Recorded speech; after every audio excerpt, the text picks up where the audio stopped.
Ok, grosse promesse aujourd'hui avec un titre un petit peu putaclic parce qu'il faut bien, hein. Donc, le secret de Toyota, Ray Dalio, Elon Musk et d'ailleurs beaucoup d'autres pour fois 100, fois 1000, fois 10 000 l'efficience de leur entreprise. Alors, je vais te montrer, c'est un mindset et et je vais te donner un petit framework à la fin pour t'aider à faire ça. Je te promets pas en soi de fois 1000 ton entreprise, mais c'est des choses qui ont été réalisées avec cet état d'esprit, avec ce petit framework par d'autres personnes.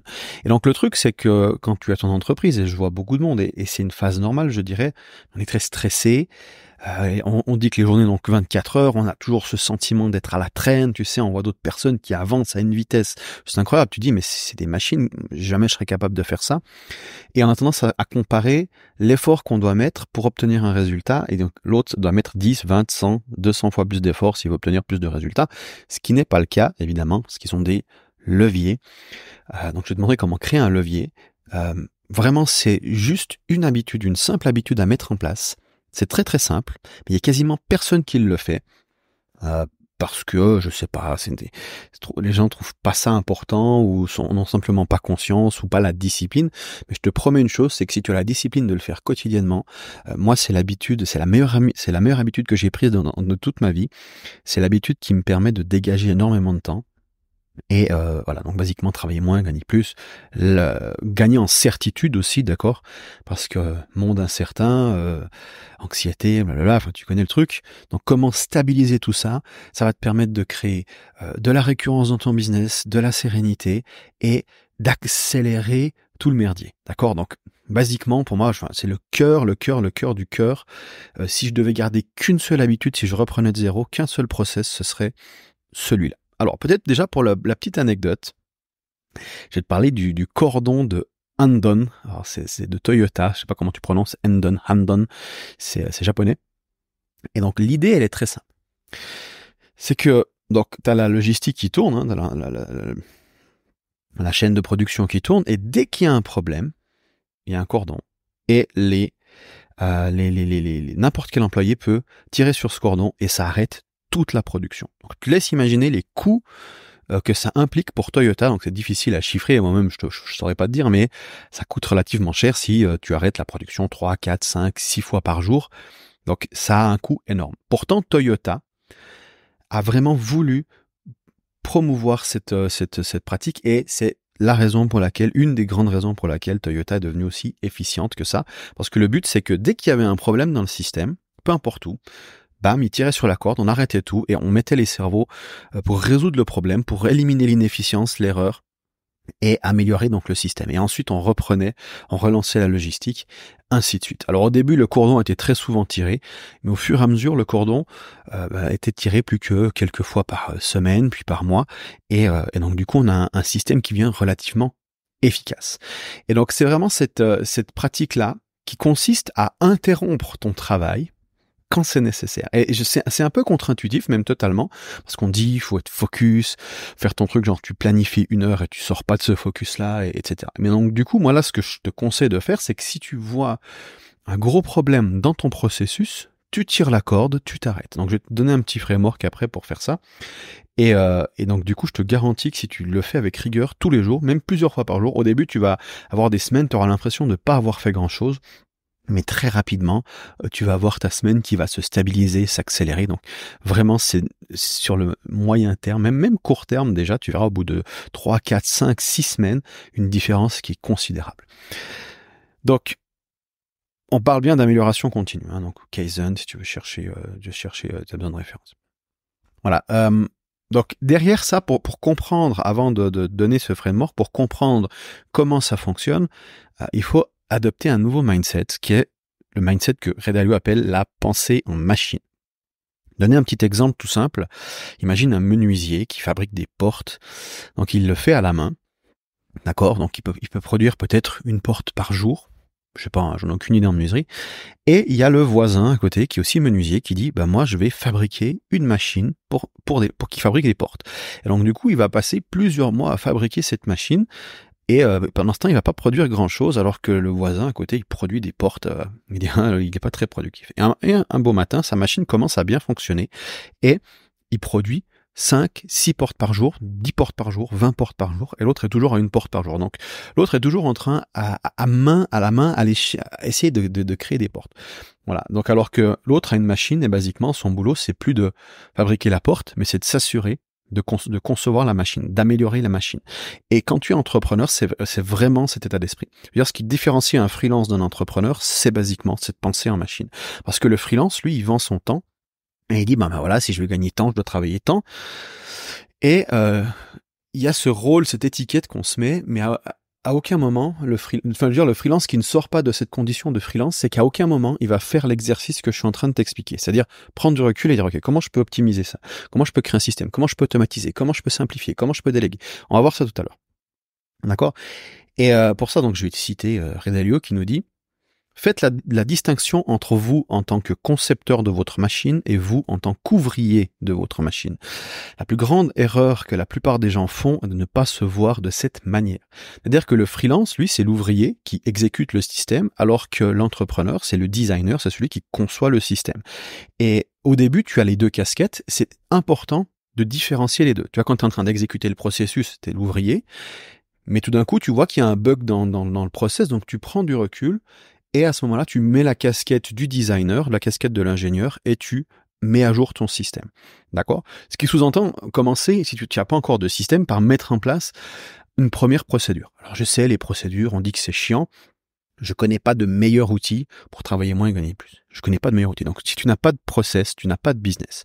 Et si tu ne fais pas cet effort de créer des process, tu te condamnes à travailler 10 fois plus pour 10 fois moins. C'est des chiffres arbitraires, mais c'est pour mettre l'emphase. Voilà. On a aussi Elon Musk, qu'on aime ou qu'on n'aime pas, qui nous dit la plus grande révélation que j'ai eue cette année, alors je sais pas en quelle année c'était, c'est que ce qui compte vraiment, c'est la machine qui construit la machine, c'est-à-dire l'usine. Et cela est au moins deux ordres de grandeur plus difficiles que le véhicule lui-même. D'accord? Et donc Musk, il se concentre donc la machine qui construit la machine. Tu vois, en l'occurrence, le petit truc que je vais donner, le petit framework que je vais donner, c'est la machine qui construit les autres machines. D'accord? Donc, on a une machine, donc on a le processus qui te permet d'exécuter le travail. Donc, tu as l'exécutant, celui qui design le process, il a lui-même un process. Donc, c'est le processus qui permet de créer des processus. C'est un peu méta, mais c'est ce master process qui permet de créer tous les autres. Donc, un processus pour les gouverner tous, tu vois. Et voilà, donc évidemment, on n'est pas en train de lancer Tesla, on n'est pas en train de lancer des fusées dans l'espace. Nous, on a un petit business à notre échelle, humble échelle. Et donc cet outil, cette manière de penser est beaucoup plus facile. Enfin, je veux dire, c'est beaucoup plus facile en notre cas de figure que de construire une usine. Musk va même encore plus loin. Donc, il considère son cerveau. Donc, il y a un software qui est installé. D'accord?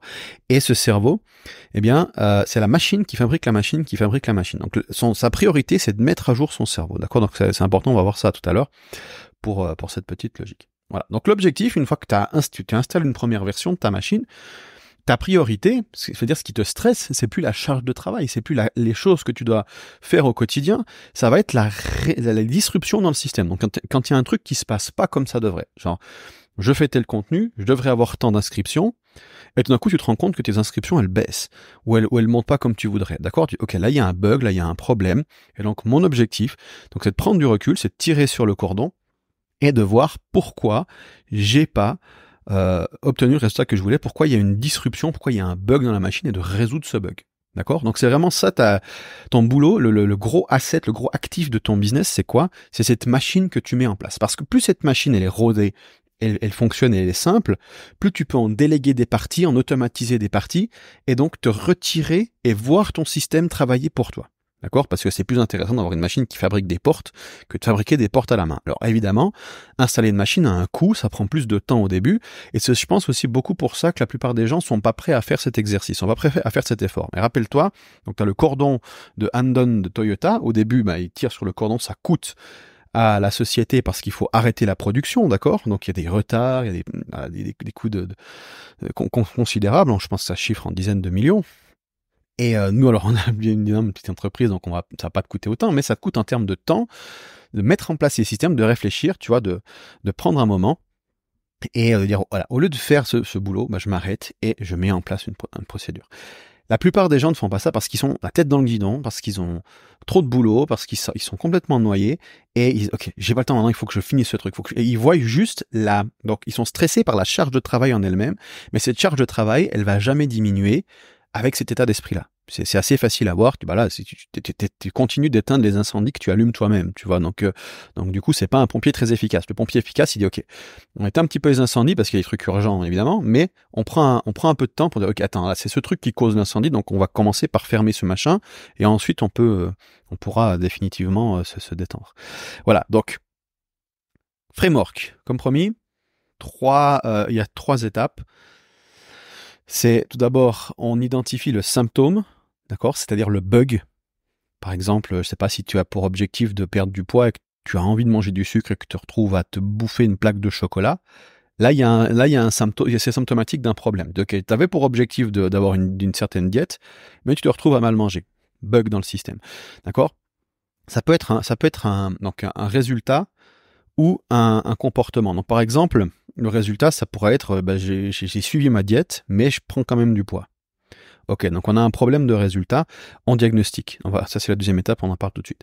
Ça peut être un problème plus proximal, c'est-à-dire si j'effectue une action que je devrais pas effectuer. Tu vois, genre je mange des bombes niches alors que je suis censé manger sainement. D'accord. Le truc, c'est qu'à un moment donné, on se rend compte qu'il y a un bug dans le système. D'accord. Et un bon moyen d'identifier ce bug, c'est la douleur. Quand je dis douleur, c'est pas forcément une douleur physique, hein, ça pourrait.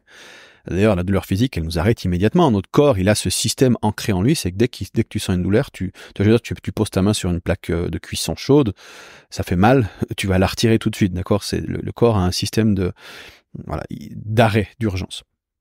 Mais ces douleurs, elles peuvent être mentales, émotionnelles. Ça peut être simplement juste un sentiment de désagréabilité. Ces gens sont en train de créer un contenu. Et il y a de la friction, des choses que t'aimes pas, genre après il faut publier le contenu, machin, des choses à mettre en place qui te pourrissent l'envie de créer. Tu dis, parce qu'après il y a tout le montage de vidéos à faire, ensuite il faut faire ce truc-là, il faut publier, il faut schedule, après il faut mettre des tags, machin, tous ces trucs-là, tu sens que ça te freine dans ton envie de créer.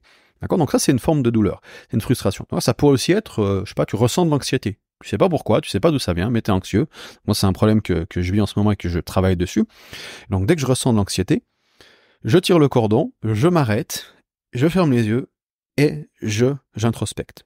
La seule exception, c'est si je suis en discussion avec quelqu'un, évidemment, je ne veux pas faire ça. Mais autrement, si je suis seul et que je suis en pleine session ultra focus deep work, je tire la corde et je m'arrête et je dis, ok, focus sur mon anxiété. Qu'est-ce que mon anxiété, c'est de me dire? D'accord? Donc, je tire la corde. Alors, tu peux avoir d'autres exemples aussi. Par exemple, tu as peur de DM, tu as peur de prospecter. Tu vois, tu dois contacter des gens.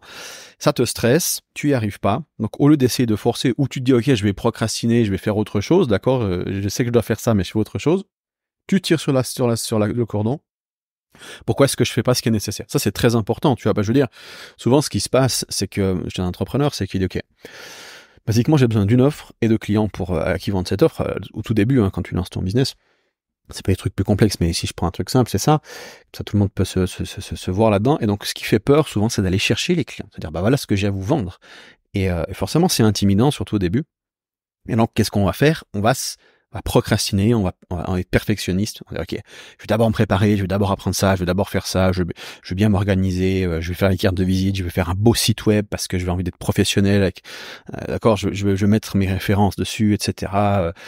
Et on s'invente tout un tas de choses à faire avant pour essayer de se rassurer. Alors qu'en réalité, ton système, il est pas en train de fonctionner correctement. Ce qui est, finalement, je vais aller chercher des clients et leur proposer mon offre. Et donc, du coup, pourquoi je fais pas ça? On tire sur la sonnette, on se rend compte qu'il y a une douleur, qu'il y a une friction.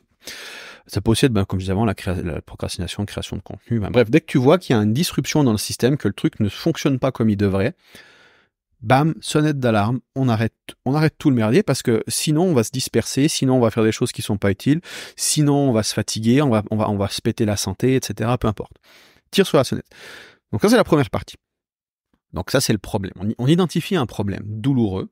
Tu vois, je veux dire, les trucs des problèmes, c'est ce qui arrête l'attention systématiquement de nos clients. Ça devrait aussi être le cas pour toi-même. C'est un pattern interrupt. Il y a ce problème douloureux-là, à ce moment, qui se produit dans mon quotidien. Je m'arrête, j'en prends conscience, je trouve une solution. D'accord? On va venir sur les 2 étapes suivantes. Ce qui est intéressant, tu l'auras peut-être remarqué, c'est que dès que tu as diagnostiqué une solution, c'est quelque chose que tu peux potentiellement vendre. D'accord? Donc, première étape, problème douloureux, on fait que d'identifier le problème, on n'essaie pas d'expliquer d'où il vient, machin. Juste, quel est le problème? Je le décris, le contexte, avec le plus de contexte possible. Voilà ce qui se passe, voilà le résultat, voilà ce qui a été fait, voilà ce qui n'a pas été fait, etc. Sans essayer d'expliquer en profondeur pourquoi. Ça, c'est la deuxième partie, en fait. C'est le diagnostic. C'est-à-dire, pourquoi il y a ce problème-là. Et donc là, on va se poser la question, pourquoi? On va chercher à revenir à la source. On appelle ça une root cause analysis. C'est fait en ingénierie beaucoup, ou en médecine, quand le médecin diagnostique un problème, donc il identifie les symptômes qui sont les douleurs, hein, basiquement. Donc, qu'est-ce que le patient ressent comme symptôme? Donc, tu vois, là, nous, si tu veux, ce bug dans le système, c'est juste un symptôme. Et le problème, souvent, c'est qu'on veut traiter le symptôme. Le truc, c'est que si tu vas chez un médecin et que tu as mal à la gorge, et dit, OK, je vais vous donner des pastilles pour la gorge, alors que tu as une angine, bah, ça va pas traiter le problème à sa source. D'accord? Donc, on doit s'assurer de faire un bon diagnostic. Si on fait pas un bon diagnostic, on résout pas le problème, c'est évident. Alors moi j'ai un petit framework très rapide. C'est pas complet, c'est un framework, mais ça te permet déjà de bien dégrossir le truc. Donc je te disais, on pense en machine. Donc la machine, c'est ton business, c'est tes process, mais c'est aussi les humains à l'intérieur de ce process, de ce système. D'accord? Les machines, c'est processus plus humain. Donc la première chose qu'on voit, généralement, c'est un résultat qui est pas là, ou alors une habitude, une action qui a pas été effectuée comme prévu. Donc on regarde au niveau de la routine, est-ce que le process, les actions sont correctes, quels sont les résultats, quelles sont les actions, et on voit s'il y a une disruption. On dit, OK, est-ce qu'il a bien fait ça? Oui. Alors pourquoi il n'a pas obtenu le résultat? Tu vois, ça pourrait très bien être, il y a plusieurs possibilités, genre, le résultat, ça fonctionnait avant, donc on obtenait le résultat, on obtenait, 20 inscrits par contenu en moyenne, et là maintenant, d'un coup, on n'est plus qu'à 10. Qu'est-ce qui se passe? Donc là, on a une disruption dans le système d'un point de vue résultat.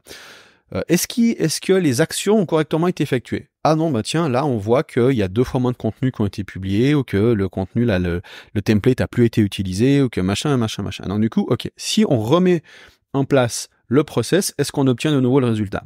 Donc ça, c'est la troisième partie solution. Mais donc, le problème, c'est potentiellement ça. Donc d'abord, on identifie tout ce qui est superficiel, donc en termes de action-résultat. Ensuite, deuxième étape, donc c'est la première étape, la routine. La deuxième étape, c'est le responsable. Donc, qui c'est qui est en charge de ce truc-là? Alors, il peut y avoir 2 types de personnes. Encore une fois, il y a le designer ou l'exécutant, hein, d'accord? Le designer, l'ouvrier, comme on disait avant. Et donc, est-ce que le process est bon? Est-ce que le process est suivi? Donc, si le process, il est bon, c'est-à-dire qu'on a suivi le processus comme d'habitude, et le processus, il est bon, techniquement, et qu'il n'y a pas le résultat, non, le processus est bon et qu'il a été suivi, bon, techniquement, comment dire, c'est que le process, c'est un problème, je veux dire. C'est-à-dire que si le process est bon et qu'il n'a pas été suivi, je commence à m'en mêler. Donc, le process est bon, il n'a pas été suivi. Donc, c'est un problème de l'exécutant, potentiellement. Donc, l'exécutant n'a pas appliqué un processus qui aurait dû être appliqué, qui était appliqué. Donc, on va regarder, le responsable, c'est celui qui doit exécuter le process. Et donc, on va regarder à ce niveau-là. Et si l'exécutant a correctement exécuté le processus, mais que le résultat n'est pas là, alors il y a un problème de design. Donc c'est celui qui a designé le process, le responsable du process de création de la machine qu'il faut observer. D'accord? Donc le responsable, il y a 2 catégories de problèmes. Ça va être, est-ce qu'il est incompétent ou est-ce qu'il a des mauvaises croyances? Donc basiquement, c'est compétences et croyances. D'accord? Peut-être que le responsable, l'exécutant, n'a pas les compétences requises pour exécuter le process correctement. Donc qu'est-ce qu'on fait? Est-ce qu'on le forme? Ça va être la troisième partie. Ok, donc en gros, je récapitule. Première partie, la douleur, le problème douloureux. On le décrit. Deuxième partie, on diagnostique la cause. Encore une fois, on cherche pas la solution, on cherche juste la source du problème. D'accord? Donc là, OK. Le process, apparemment, le process était bon, mais il n'a pas été exécuté. OK, donc on a un problème au niveau de l'exécutant. Pourquoi est-ce qu'il n'a pas exécuté ce truc?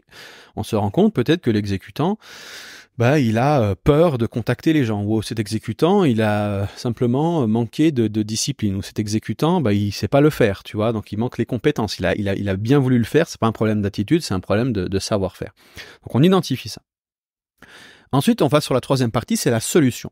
Donc si c'est un problème de routine, et souvent il y a les deux, tu as un problème de routine plus un problème du responsable derrière. Ultimement, le plus gros goulot d'étranglement sont les responsables. Et le responsable principal de ton business, c'est toi. Donc, On cherche tout d'abord au niveau de la routine. D'accord? Si c'est un problème de routine, on veut optimiser celle-ci. Et moi, j'aime bien considérer, donc j'appelle ça une routine parce que c'est à la fois une procédure et une habitude. Disséquer habitude et procédure, en faire deux choses différentes, pour moi, c'est une erreur. J'aime bien rassembler les deux et dire, on observe le processus sous le prisme du framework de l'habitude. Et donc, du coup, on a le célèbre livre Atomic Habits qui nous donne un petit framework très simple pour faire ça. Déclencheur, désir, routine, récompense. Ou cue, craving, routine, reward en anglais. D'accord? Et donc, on va analyser le process selon ces quatre axes. Donc, le déclencheur, on va avoir quelles sont les frictions, d'accord, dans l'environnement. Est-ce qu'on peut mettre un cheat time, tu vois, genre si c'est niveau par exemple la diète, est-ce qu'on peut dire ok à telle heure on va on se permet de manger, enfin cheat day, on se permet de mal manger tel jour, comme ça le reste du temps on est clean. Problème d'environnement, d'accord? Est-ce qu'on a l'environnement qui crée des déclencheurs contradictoires? Est-ce qu'on a un environnement qui empêche le bon déclenchement? Tu vois, genre peut-être si on se rend compte que l'exécutant a simplement oublié d'exécuter le process et qu'il l'oublie souvent.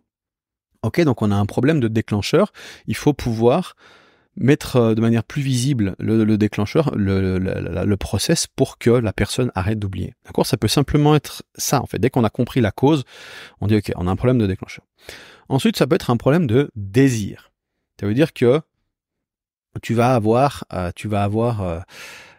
basiquement l'interprétation c'est ce qui se passe dans la tête de la personne. Donc ça revient sur les deux éléments suivants, mais je suis le petit framework.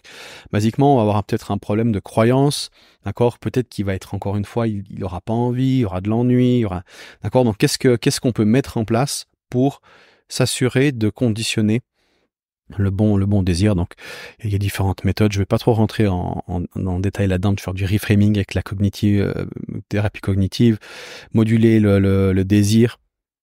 Tu peux créer une distraction du style, si tu dois ne pas faire une chose et que tu dois pas manger ce marshmallow, et donc du coup pense à autre chose en attendant.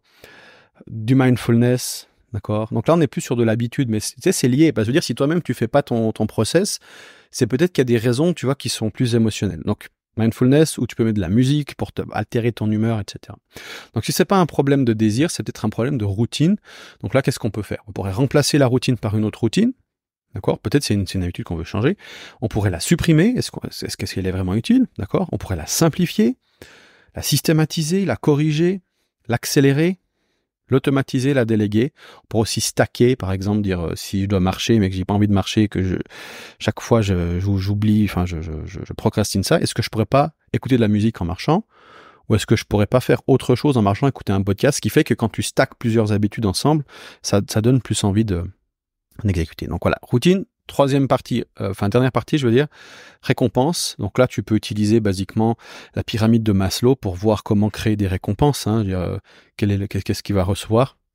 Si c'est une habitude complexe, donc qui est plus créative, d'accord, qui est moins linéaire, on évite de créer des récompenses extrinsèques, c'est-à-dire te féliciter avec un petit chocolat ou avec un truc qui vient de l'extérieur.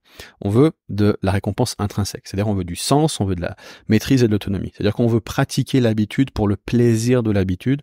Donc on va plus se concentrer sur la partie routine. Si l'agence crée du contenu, tu peux pas te féliciter par après. Enfin, si tu as tendance à te dire ok, je crée du contenu et ensuite je peux me permettre de faire ça, tu risques de diminuer l'envie de créer du contenu. C'est un peu bizarre, mais c'est plus intéressant de créer de la récompense sur des habitudes simples, genre du style je dois faire ma comptabilité. C'est beaucoup moins créatif, c'est beaucoup plus analytique. Dans ce cas de figure, l'extrinsèque fonctionne mieux. On a la pression des pairs, d'accord? Si tu t'engages publiquement, par exemple, les pré-engagements qui sont intéressants, du style signer un contrat, ou alors moi il y a le truc Whiscast, c'est la bouffe pour chat.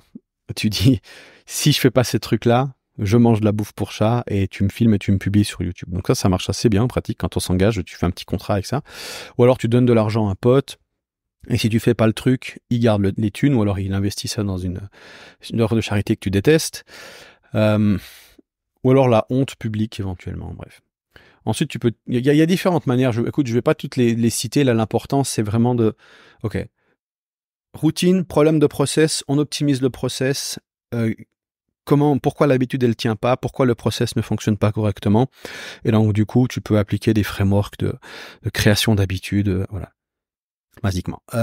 Si c'est un problème de compétence, donc là c'est au niveau du responsable, tu peux soit enseigner la compétence ou l'apprendre toi-même, hein, soit remplacer la personne. Dire ok, moi ou telle personne n'est pas compétent pour ce processus, je vais trouver quelqu'un d'autre pour le faire. D'accord ? Et enfin, croyance. Si c'est un problème de croyance, moi ce que je conseille c'est de la thérapie CBT, donc Cognitive Behavioral Therapy, ou en français thérapie cognitive comportementale, où basiquement on a des pensées qui génèrent des émotions, qui génèrent des actions, et donc du coup il y a des disruptions qui se font au niveau du cerveau. Donc si tu vois que le truc est sur le papier, la routine elle est bonne, la compétence elle est correcte, et qu'on a un problème de blocage, et ok, bon ben là il faut travailler sur la perception, sur l'interprétation, genre si la personne typiquement elle n'ose pas contacter des gens pour faire de la prospection, de ok, qu'est-ce qui se passe dans sa tête, ce qui fait qu'elle a peur, et comment on peut changer ce narratif de manière à ce qu'elle ose et qu'elle prenne même plaisir à le faire. Voilà, donc mon petit process, donc en 3 étapes: douleur, enfin, identifier le problème douloureux, diagnostiquer la cause profonde et créer des solutions. Donc le truc c'est que les solutions, faut voir ça comme des expérimentations. Donc tu designs les ok, expérimentation 1, 2, 3, 4. Donc ok, peut-être le problème c'est ça, donc on va tester de mettre à jour le process. Peut-être qu'il y a un problème de déclencheur, donc on va tester de nouveaux déclencheurs. Peut-être qu'il y a un problème aussi de croyance, donc on va aussi travailler sur cette croyance. Et donc du coup après tu priorises, tu dis ok, d'abord on teste ça, puis ça, puis ça, puis ça. En fonction de tes ressources, peut-être tu peux tester plusieurs choses en parallèle, peut-être que tu peux faire qu'une seule chose à la fois. Mais basiquement, ces expérimentations, alors, soit tu peux les faire tout de suite. Par exemple, comme je te disais avant, je tire sur la sonnette si je me rends compte que j'ai de l'anxiété. Bon, problème douloureux, anxiété, cause inconnue. Donc, ce que je fais, c'est que je me mets directement en mode, donc je ferme les yeux, j'écoute, je fais ce qu'on appelle du focusing. Et j'écoute mon anxiété et j'ouvre une feuille, enfin sur Bear, l'application de notes, j'ouvre une petite note, et dès qu'il y a quelque chose qui me vient spontanément, j'écris sur le clavier, je referme les yeux et je refais cet exercice pendant 10, 20, 30 minutes s'il faut, et qui n'est pas prévu dans ma journée. Donc tu vois, encore une fois, j'arrête ma journée pour faire ça, parce que c'est un goulot d'étranglement qui est très puissant. Donc c'est un gros goulot d'étranglement que je veux casser, tu vois. Et donc du coup, c'est une priorité pour moi de débugger mon système. Inclut mon système mental, d'accord, mon software. Voilà, donc ce petit process d'interruption pour résoudre, interruption pour résolution, il est redoutable. Et le problème, c'est qu'on est focus court terme, il faut que je fasse ça aujourd'hui, j'ai pas le temps de faire ça maintenant. Et on le procrastine parce qu'on est dans l'urgence. Et cette exacte attitude provoque l'urgence. Je pense que il n'y a pas besoin d'être Einstein pour comprendre ça. Donc, dernière chose, je terminerai peut-être que tu te dis oui, mais moi je suis pas quelqu'un qui aime suivre les process, je suis plus quelqu'un de créatif, je suis quelqu'un qui est pas du tout formel comme ça, donc moi ça me correspond pas. Alors mon conseil, alors t'as deux choix. Enfin, mon conseil c'est ça. Soit tu changes cette croyance, soit je te déconseille de faire du business, vraiment. Parce que tu vas galérer. Un amateur n'a pas de process. La différence entre un pro et un amateur, c'est que le pro, il a des process et qu'il les maîtrise. Donc si tu résistes à cette idée d'installer des processus, ça va être galère toute ta vie. Tant que tu résistes à ça, je veux dire, je vois pas comment faire autrement. Donc, et moi, je te conseille après changer, c'est plutôt une question de croyance, parce que souvent, quand on pense process, on pense à tout ce qui était corpo avec toutes ces interminables procédures sur Google Doc, tu sais, où tu devais suivre les étapes et que c'était pénible au possible. Et je te rejoins là-dessus. Seulement, un process que tu as créé toi-même, c'est un process qui est léger, c'est un process qui t'aide, un process qui te décharge cognitivement. Donc c'est plutôt positif. On va dire, ça va te rendre plus créatif, ça va te rendre plus détendu. C'est vraiment un processus enfin, quand il est correct, bah, il fonctionne. C'est-à-dire, si tu ressens une friction à utiliser un process, c'est une douleur, et donc, du coup, tu rentres dans tu mets la casquette du designer et tu dis, ok, comment je peux améliorer mon process? Tu vois ce que je veux dire? Donc, si ton process, c'est la douleur en elle-même, donc, il y a de la friction, et donc, du coup, comment je peux l'améliorer? Peut-être c'est le fait devoir ouvrir une certaine application qui est très lente pour aller lire le process et c'est pas pratique, ok, bah je vais peut-être imprimer mes procédures dans un petit classeur, ou alors je vais les mettre aux endroits stratégiques, je vais me créer un petit sous-main avec quelques frameworks, je vais mettre ça sur le frigo, etc. Donc tu vois, c'est peut-être une question de déclencheur. Peut-être c'est une question de routine. Peut-être trop d'étapes. Est-ce que tu peux pas supprimer des étapes, simplifier, automatiser, déléguer? D'accord? Et quand tu réfléchis comme ça, gentiment, tu te décharges. Le but, c'est vraiment de simplifier le process et puis de te décharger, de dire, bah voilà, maintenant que je vois en gros ce qu'il faut faire, comment je peux arrêter de le faire? Peut-être je peux trouver un développeur pour me développer une application, automatiser quelque chose. Peut-être que je peux trouver une personne pour le faire à ma place, vu que dès que tu as un système qui est relativement simple et efficace, c'est beaucoup plus facile de trouver une personne. D'ailleurs, petit hack, tu sais, on entend souvent, il faut engager des A-players, les meilleurs, machin. Et les gens qui te disent ça sont les gens qui ont des entreprises qui attirent ces A-players. Le problème, c'est que la plupart des entreprises, elles sont pas dans cette situation de pouvoir payer et intéresser des A-players. De temps en temps, elles arriveront, par chance, mais quand il faut engager quelqu'un, donc tu peux engager des B-players. Des gens qui sont bons mais qui sont pas non plus des superstars, parce que voilà, encore une fois, tu fais avec ce que tu as, et donc l'avantage, si tu as des process qui sont simples à suivre, tu peux engager des gens qui te coûteront moins cher, qui sont plus accessibles, et tu pourras leur faire suivre ces processus. Donc tu rends en fait le recrutement plus facile. D'accord, je dis pas qu'il faut engager n'importe qui, mais voilà, en l'absence de players, si tu peux engager des players, engage des players évidemment, mais si tu peux pas engager des superstars, bah trouve la meilleure personne qui est dans ton budget. Et par contre, et des process qui soient carrés, comme ça te permet justement de beaucoup mieux pouvoir déléguer, et donc avoir accès à ces leviers. Yes, donc je te laisse là-dessus. N'hésite pas, si tu as apprécié ce podcast, à le partager avec quelqu'un que tu penses qu'il en aurait besoin. Moi, ça m'aide à faire tourner ce podcast, parce qu'il n'y a pas d'algorithme, il y a pas c'est difficile de promouvoir un podcast. Et donc du coup, si tu aimes ce format et ce genre de partage un petit peu plus profond que ce qu'on a l'habitude de voir ailleurs, j'essaye en tout cas, pense à le partager à quelqu'un à qui tu penses pourrait aider. Je te souhaite une magnifique journée, on se retrouve dans un prochain épisode. Salut.